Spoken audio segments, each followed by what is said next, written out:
Hi, my name is Misha Miller with the 21st Century Learning Division in Washoe County School District, and today we're talking about Google Forms and Sheets, one of my favorite Google apps. Goals for this webinar is to become familiar with the capabilities of Google's Forms and Sheets. So this is an introduction webinar to using Google Forms and Sheets. Begin thinking about teacher applications for the tool or your professional responsibilities and how that you can use them to create a 21st century learning classroom environment. And for it truly to be a 21st century learning environment, we want to start looking at ways that students can be using this technology for learning.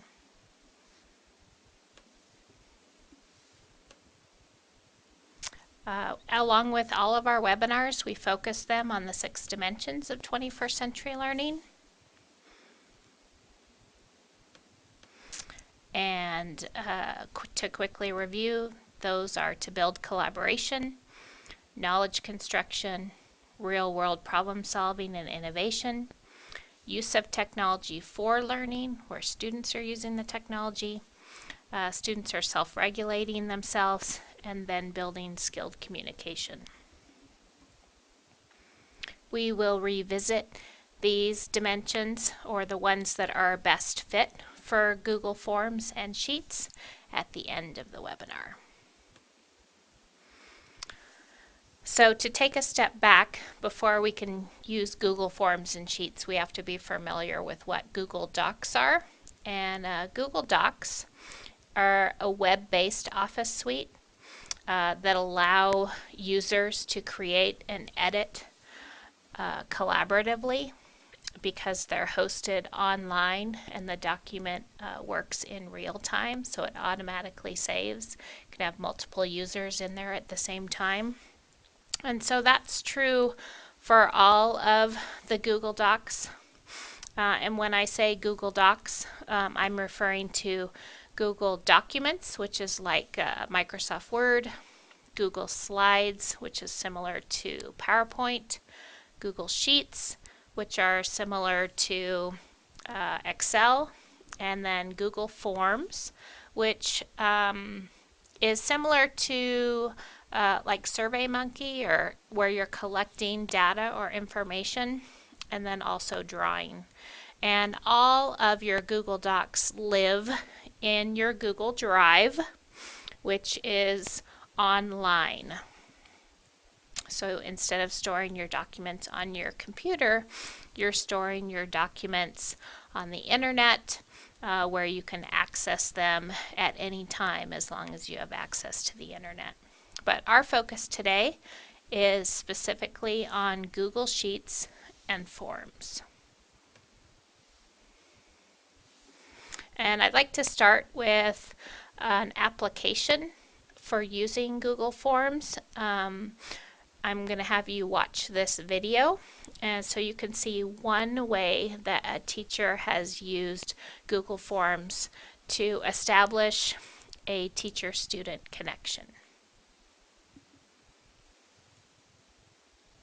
So you just watched a video showing one way that a teacher has used Google Forms to establish more of a connection between herself and her students. I wanted to take some time to show you some other ideas for using Google Forms. I have used Google Forms to collect participant information for workshops. For example, a previous Google Forms sheet workshop that I was presenting, I wanted to know their experience level.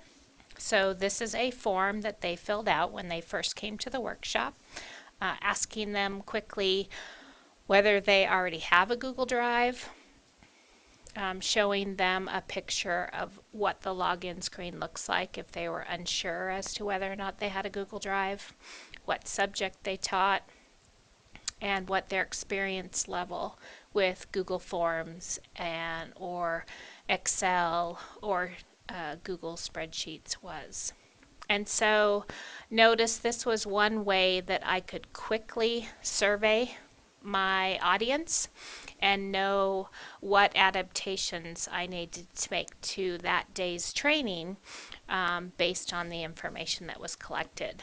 And so this gives you just a little idea of the types of questions that you can ask. By no means is it exhaustive of all the types, but I'll just start exposing you to some different ways that you can ask questions in Google Forms. So this would be a multiple choice question just without the ABC, so they can choose one answer.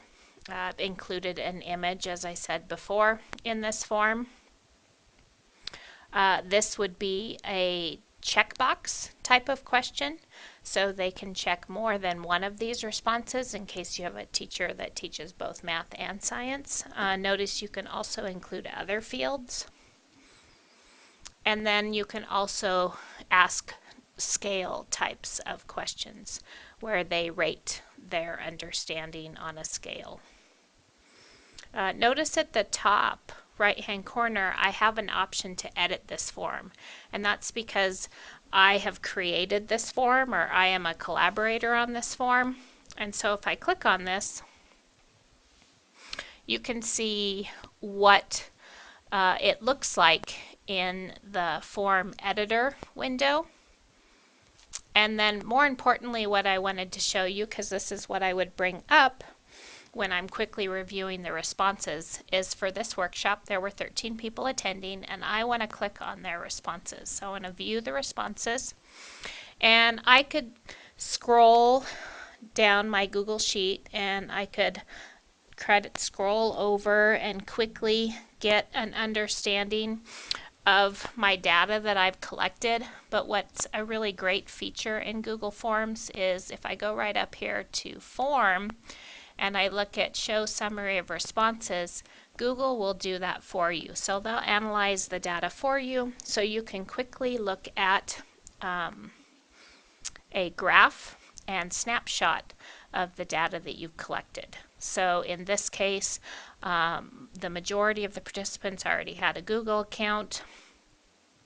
I can quickly see what subjects I'm dealing with, so I can bring in examples that are suited to those subjects and those teachers' needs. As I quickly look at here, I can see that most of my participants do not have any experience at all with Google Forms, and a few have some experience. Whereas I have a lot more people that have experience with Microsoft Excel. It'll be easy for me to point out the features in Google Sheets that are similar to Microsoft Excel to help them to transfer that information. So Show Summary of Responses is a really great way for you to look at your data quickly to make some decisions about how you want to proceed.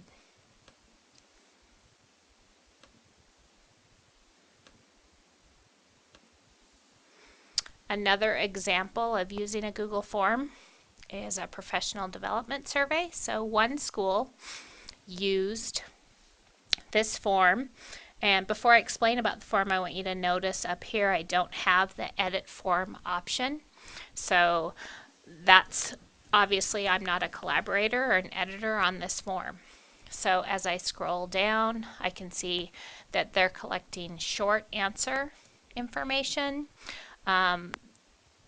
They're choosing from a list what department they are participating in, and then also choosing from a list what type of professional development they're most interested in receiving for the year. And then you have a lengthier window for you to put paragraph text information about.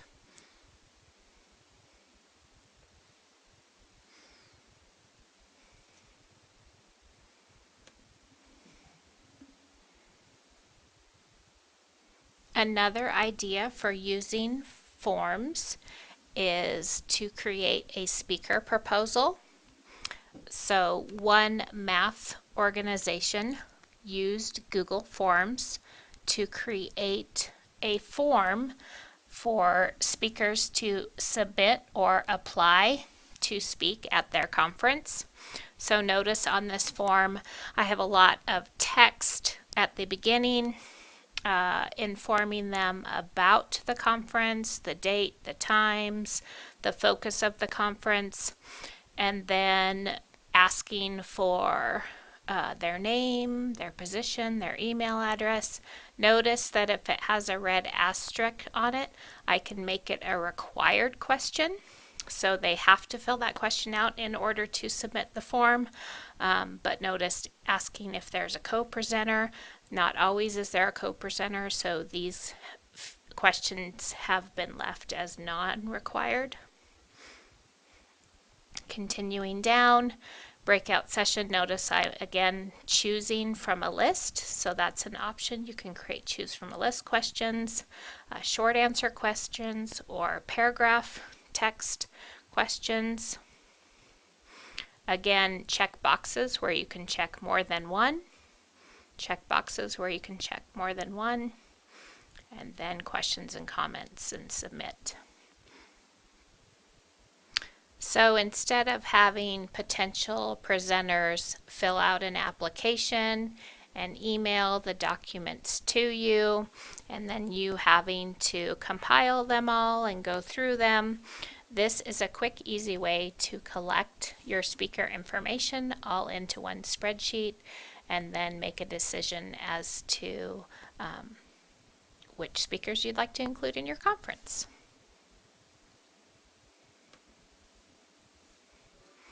Another idea for using Google Forms is for presentation grades. This is an example of how a teacher has used Google Form to have her students grade each other's presentations. So notice that she has included her class periods. They're going to mark the group that they're providing feedback to. They're providing feedback on their speaking skills. They're also looking at the slides of their specific presentation and then assigning them an overall grade for their presentation. She also has some open-ended response that she's collecting. And more importantly, allowing students to respond to each other and give their feedback to each other. It's one thing to get teacher feedback along the process and to improve your product. It's another to collect feedback from your classmates and the teacher to make a better product.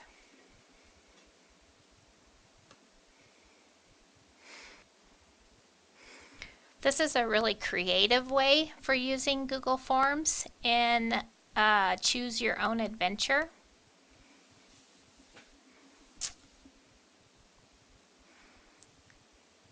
So this teacher has created both in English and in French, which is a really great application for a foreign language teacher. But how amazing would it be if you had your students create these? But let me step you through how this works. So they're using Google Form for Choose Your Own Adventure. So here we are, Halloween, and I can choose. And notice instead of having all my questions on that initial page and just scrolling down, I can create forms where I have one or two questions on a page and then it asks me to continue to the next page. Page 2. Do I enter immediately or do I hesitate? Oh, I think I definitely hesitate. Notice I can go back or continue. I'm in the front hall and oh, I gotta go upstairs.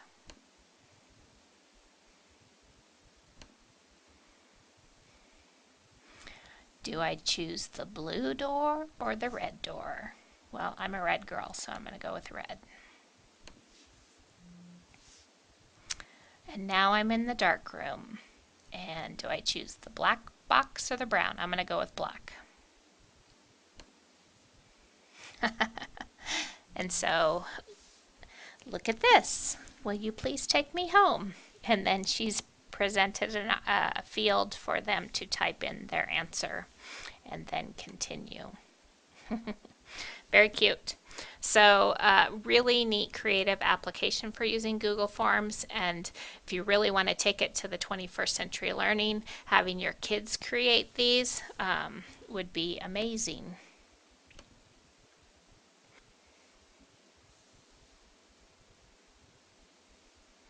Collecting data to analyze is another great way of using Google Forms. In this example, the teacher has created a quarter project where the students are going to ask a question, a question that involves numerical data so that they can do some analysis with it. And they have asked this question in the form of a Google form and posted it on their blog. So then instead of going around with a clipboard and asking fellow classmates the question and collecting their data, they have it posted on their blog, and they can all just go visit each other's blogs to answer each other's questions. So a more efficient way to collect data.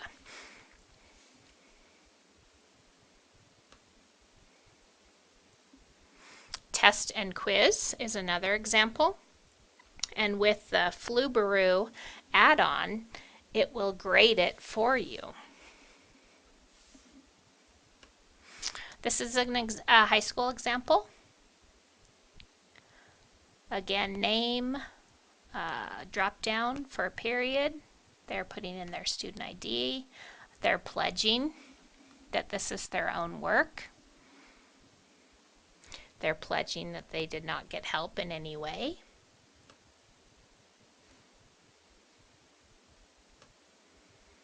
And notice you have multiple choice question.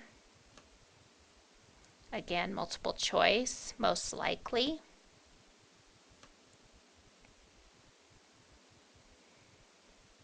Just scroll down to give you an idea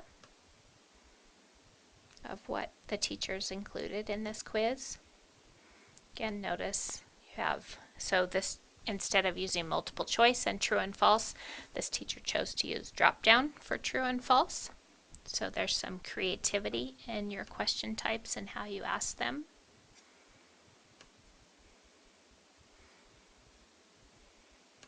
Choose from a list. Fill in for short answer.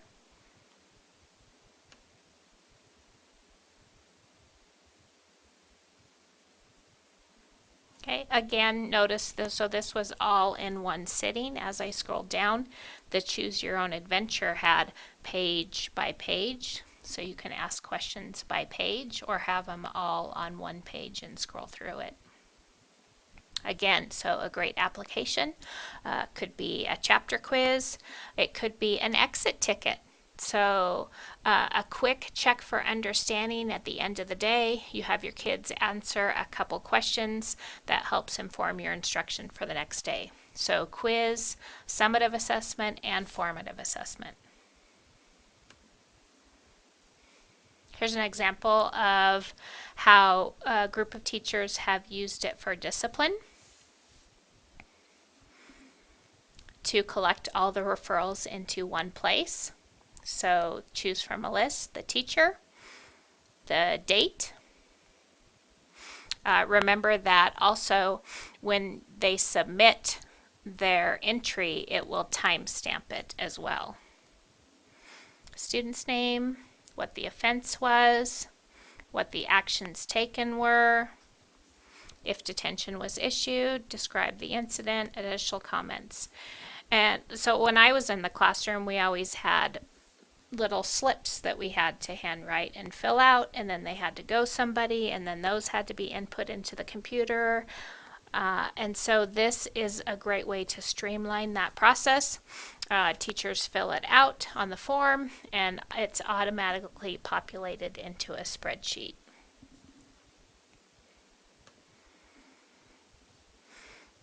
Evaluation. So at the end of a professional learning activity, to decide what worked well and what may need to change for next time. This is using an example of using Google Forms for teachers to complete an evaluation of the event, asking for their job classification. Again, so multiple choice. Choose from a list, which session did you attend?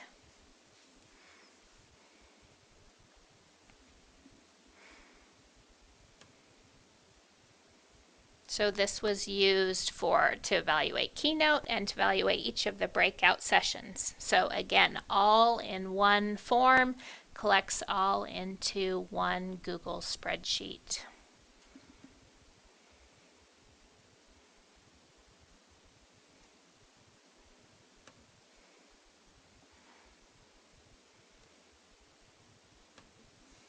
Another example of a social studies teacher who uses Google Forms for kids to analyze visual sources.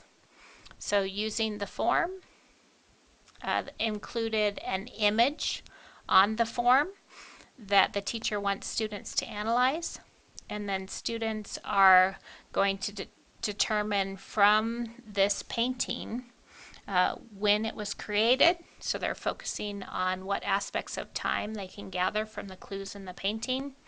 Also, what action is happening. Are there any textual clues? What can I tell from the objects? What is a summary of the visual message from the painting? And this is a pre-AP strategy to help them to analyze visual primary sources. And it's called tacos because of time, action, caption, objects, and summary. Again, great way to check for understanding from students, where it all populates into one spreadsheet for easy grading or easy check for understanding to inform future instruction. Reading log. Instead of having students fill out a paper journal for their reading log, this teacher uses Google Forms. So the students complete the form with their book title and author, the page they started reading, how long they read for. So this is a different application. We haven't seen this question type, but you can put length of time. Include that in your question. So I can say I read for how many hours, how many minutes, how many total seconds. And so this is a week reading log. And then at the bottom, they're going to write a summary for the week, focusing on characters, plots, and point of view or theme. All that populates into one spreadsheet for easy review by the teacher.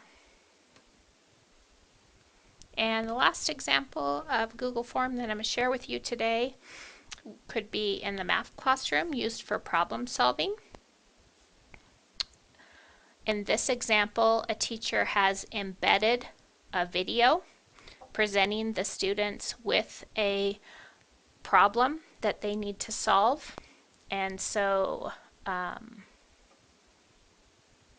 student is going to watch that video and then reply to the question prompts. What's important? What's the important information in the video to help you solve the problem? Explain how you solved the problem. What is the answer? How do you know your answer is reasonable?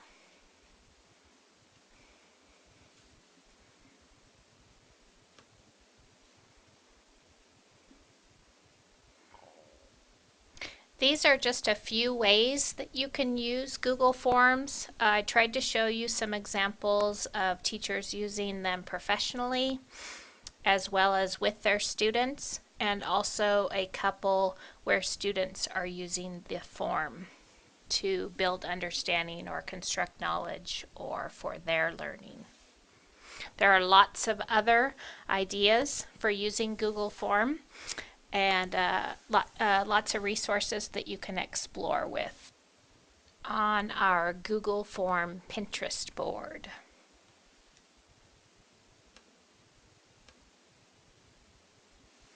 We have looked at some application ideas, and now I want to look at how we create them. So in order to create a Google form or sheet, you need to have a Google account. And so if you go to www.google.com and in the upper right hand corner, click on sign in. You can either sign in at this point if you already have a Google account, or you can click on create an account and create your free account. We are going to explore a little bit with creating a Google form, and then you'll have an opportunity to practice. So I'm going to go ahead and go to my Google Drive, and I'm going to actually create the form where I want it to live. So I'm clicking into my folders, and I'd like it to be in my Google form and sheet folder. So I'm going to come over here to new and choose Google Form. Notice that it's untitled. If I can click up here and I can rename this form. So this might be my webinar practice form. I click OK. Notice it changed the name of it here as well. And I'm going to dive into the exciting part first and come up here to where it says change theme. Google just came out with a new update to Forms, which is very exciting because they just used to have a small sampling of themes that you could choose from, and now they have a lot of really creative, interesting, fun ones. So I can scroll through and I can choose one of the themes, one of their new themes to use. Or I can also, which is very, very exciting, choose the basic and then customize it. So when I click on customize, notice now I can bring in my own header image for my form. I can adjust my font and size and where I want it to be for the title. I can do that for my description as well, for my questions, my help tests, my options.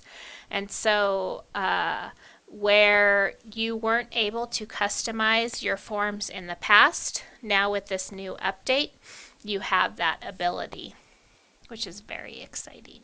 So I'm going to go back to default themes though, and let's scroll down, and I'm going to use the homework.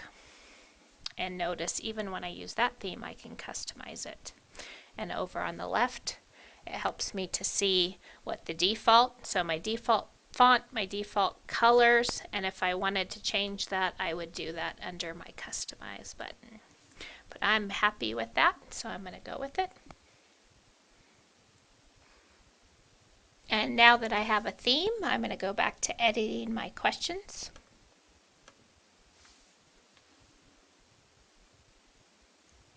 So here I have my question editor, and here's, I can type in, so if I want to say, what is your name? Notice I have a help task underneath. I don't have to fill anything in there, but in the past, if I've asked what is your name, sometimes they'll only post first name or last name. So this, think of this field as kind of clarification. So I could say, please include first and last. Notice here I have my question type, so I can choose text, and that's for a short answer. My paragraph text if I'm expecting longer open-ended answers. Multiple choice. Check boxes where they can choose more than one. Choose from a list, so they can choose one from a list. Scale, so think about that first example that I showed you where they could choose their confidence level on a scale of 1 to 4. Grid. A great example for using a grid type question would be for an evaluation where you're going to ask people to respond or to rate based on a scale over and over again. So say they attended a conference and they're going to be evaluating different things on a scale of very unsatisfied to extremely satisfied. That would be a good use for a grid type of question. And then date and time. And we looked at those examples in the reading log that the teacher uses for her students to complete. So I'm asking what is your name, so I'm going to go with text. And then notice here's the field underneath. I wanted to point out to you some advanced settings, and this is a relatively new feature as well. And if I click on data validation, I have some different choices here. One that I like is under text, and if I'm asking for students to or teachers to input their email address, I can make sure that in this field it is actually an email address format. So if somebody tried to respond with student, it wouldn't accept the response. But if it was student@gmail.com, then it would accept the response. And notice you can do that as well for URLs too. So if you're asking students to complete a form and submit maybe a Weebly or a website they've created for a project or a blog entry, they can submit the URL to that student product for the teacher to review or for other classmates to review and give feedback on. So that's a really nice field there, advanced settings. I'm going to uncheck that because it doesn't apply to the question that I've just asked, which is what is your name? I do want that to be a required question, so that's where I'm going to click here and make it required. So they have to fill in that field in order to submit the form. And I'm going to click done. And so this is my question. Notice that if I see a typo or if I want to make a change to it, if I hover over that question, I can go back to it by clicking on the edit icon. I can also, if I know that I'm going to have a similar question, I can duplicate it and then make a minor change to it. Or if I've decided I don't want to ask that question at all, I can delete that question. And so I'm ready to ask my next question. And if I know that I want it to be short answer, I can click on add item and it will automatically put in a short answer type for me so that I can fill out. If I don't want it to be short answer, notice I have a little drop down here where I can choose what my next item is going to be. And it can be a question again, text, paragraph, multiple choice, check boxes, choose from a list, as well as my advanced question types. Notice this is too where I can choose to put in a section header if I want to talk to them about something. So for example, in the speaker proposal Google form, there was a lot of text at the beginning letting potential speakers know about the conference, the time, what the focus was. So all of that information was put into a section header. Notice a page break, and that's how the teacher that created a choose your own adventure went from questions on one page to questions on another page was by using the page break. You can input images like the teacher did to bring in the painting portrait for students to analyze, and then also video like the teacher did when they did math on location for students to solve the math problem. So lots of different elements that you can bring into your Google form. Notice once I have all my questions built, I have a confirmation page. So when students click submit, they'll get a page that pops up that says your response has been recorded. You can change that to thank you for replying to the survey, or whatever you want to do to customize that message for people that fill out your form. You have an option to show link to submit another response. So say you only have one computer in your classroom and you want to cycle students through it quickly to fill out one question or to collect some data quickly. If you keep this checked, then as soon as a student has submitted, it'll take you to a page with a link to go back to the form for the next student to submit. You have the option to publish and then show a public link to the results. So if you want people to see the results right away, you can check this and they'll be able to click on the link to see the results for all the people that have responded to the questions. And then you also have the option to allow participants to click on a link to revisit their form and make changes to it. So at this point, I'm just going to ask, what is your name? And show you how now if I want people to respond to this form, I can click on Send Form, and it opens up a window for a link that I can share with other people. So I could post it on my blog or on my website, or I could email it to people. I could also get the embed code so that I can embed it into a website or into a blog.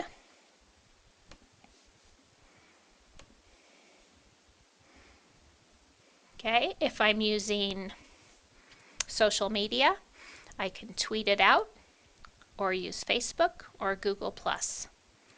If I'm looking at wanting other people to collaborate on this form with me, this is one place where you can add collaborators. So if a colleague and I are working on this form together, I can click on Add Collaborators and I can invite them to the form to edit it and work on it with me by putting in their email address here and inviting them to the form.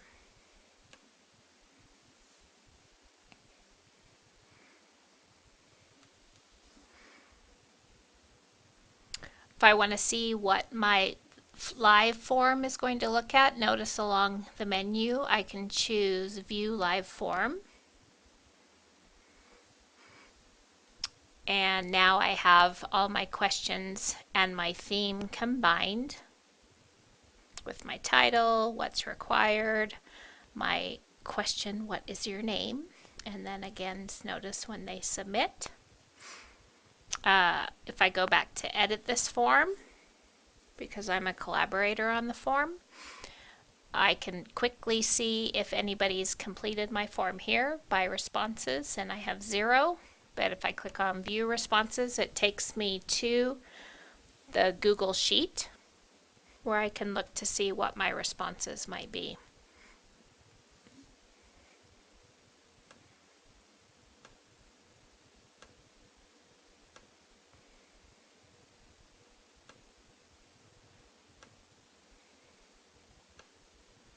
So now I'd like you to try. I'd like you to pause the video, and you are going to create a Google form. It needs to have at least 5 questions with at least 5 different question types.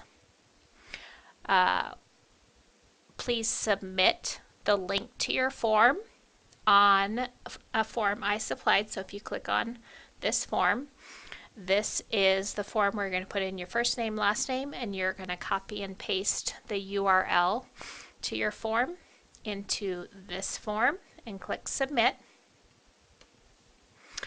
Once people have begun to populate the form, you're going to click here, and you'll be able to see people's responses to this form with links to their form. And I would like you to click on at least 2 other people's links and complete their form.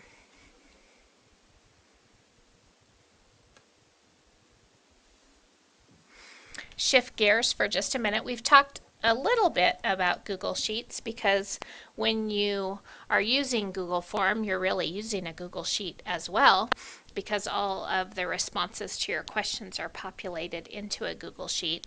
But remember, at the beginning of the webinar, we talked about how Google Form or Google Sheets are similar to Excel. So if I didn't want to use a Google form, but I just wanted to use a Google spreadsheet, here's some examples of using just Google Sheets. This middle school used a Google Sheet to collect all of the data for parent technology contracts that were signed by both student and parent, and also their signed Edmodo letters by both parents and students. And so this is a database of all students. So all teachers had view rights to be able to look and see which of their students had turned in their technology contract and signed parent permission for using the technology in the classroom. And so you can see that if I go up to share, you can see that the settings for this spreadsheet have been changed to anyone with a link can view. So they can't edit or change it. Just a few people have access to the spreadsheet to input all the data. But teachers are able to go in, access the spreadsheet, and see which of their students have submitted it and which of the students have not submitted it yet. So a really great way to save time and communicating which of the students are able to access the technology because they've turned in their technology contract.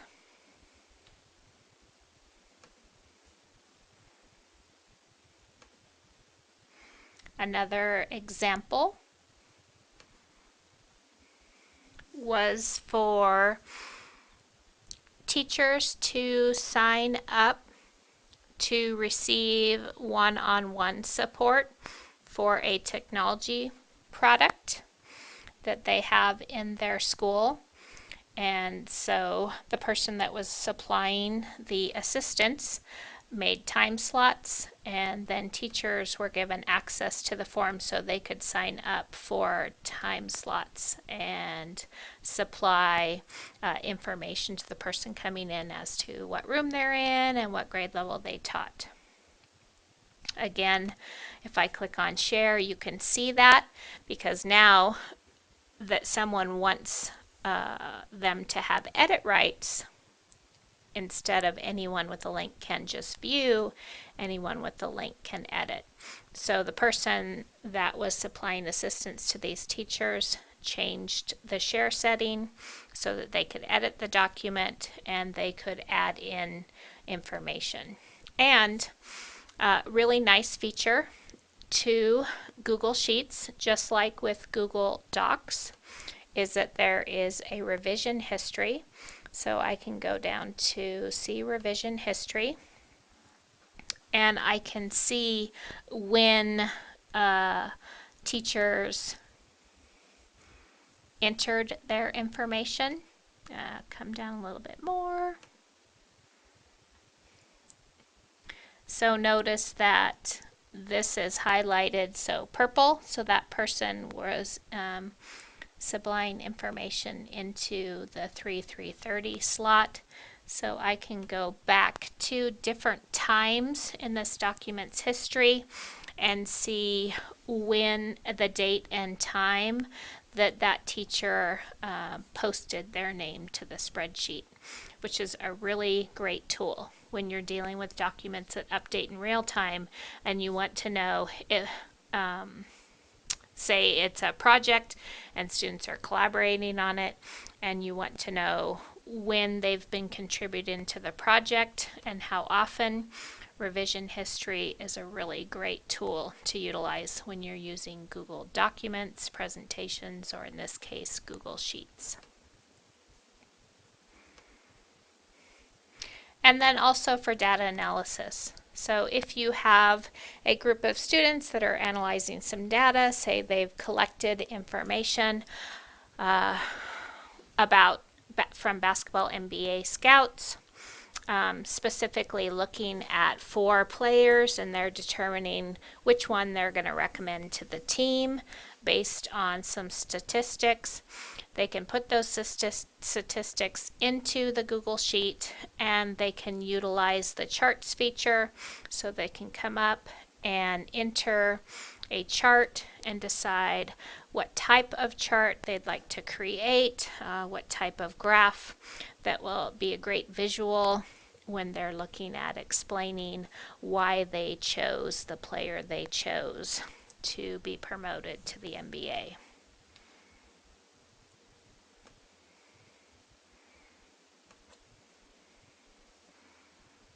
So remember that this is an introduction to Google Forms and Sheets.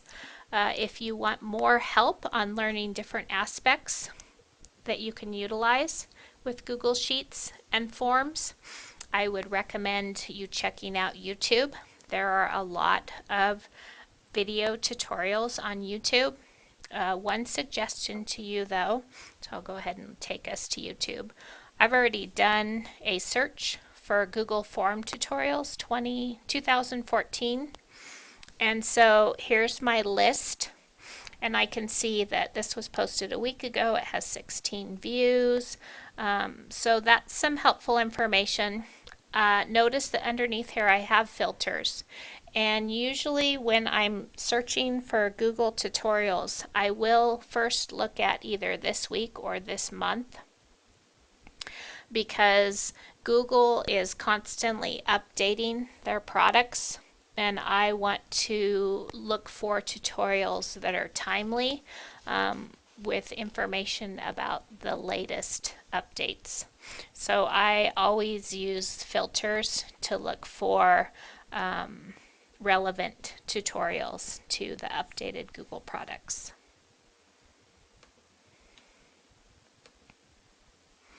So why do you want to use Google Forms and Sheets?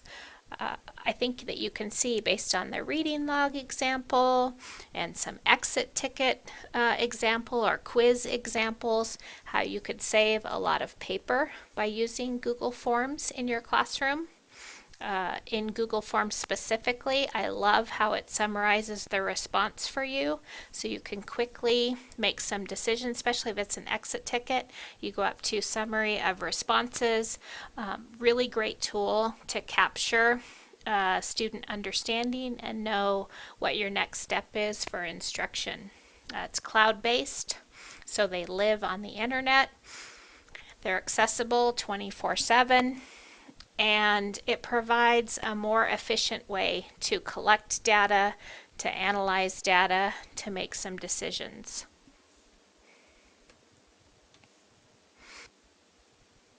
Earlier in the webinar, we looked at the 6 dimensions of a 21st century learning classroom. And I told you later in the webinar we would revisit some that are a good fit. Now remember that when we talk about 21st century learning, we've looked at examples for use for teachers and for students. But when you're focusing on a 21st century student-centered classroom, we're looking through the lens of students using this technology. So are they using the technology for learning? Can you create forms where the students are using the form to construct knowledge about something they don't know and then apply it in a new context? Or can the students be using the form to collect information to help them to solve a real world problem or to create a product that is a solution for that real world problem?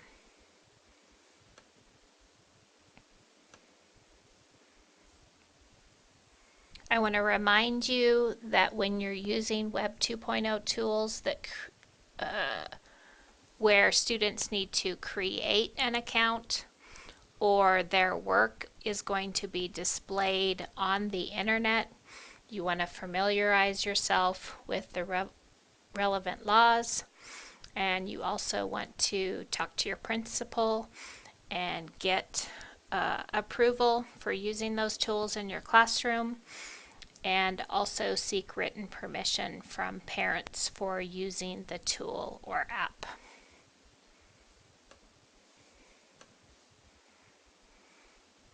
You can check out all of our boards on Pinterest for all the different sessions that we offer from the 21st Century Learning Division for Washoe County School District.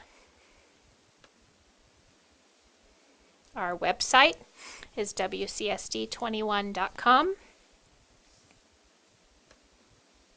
And I want to thank you for joining me today. You can see my contact information on the slide and also a link to this presentation right here on this slide. So good luck with your Google Forms and Sheets. Have fun. It's an awesome app.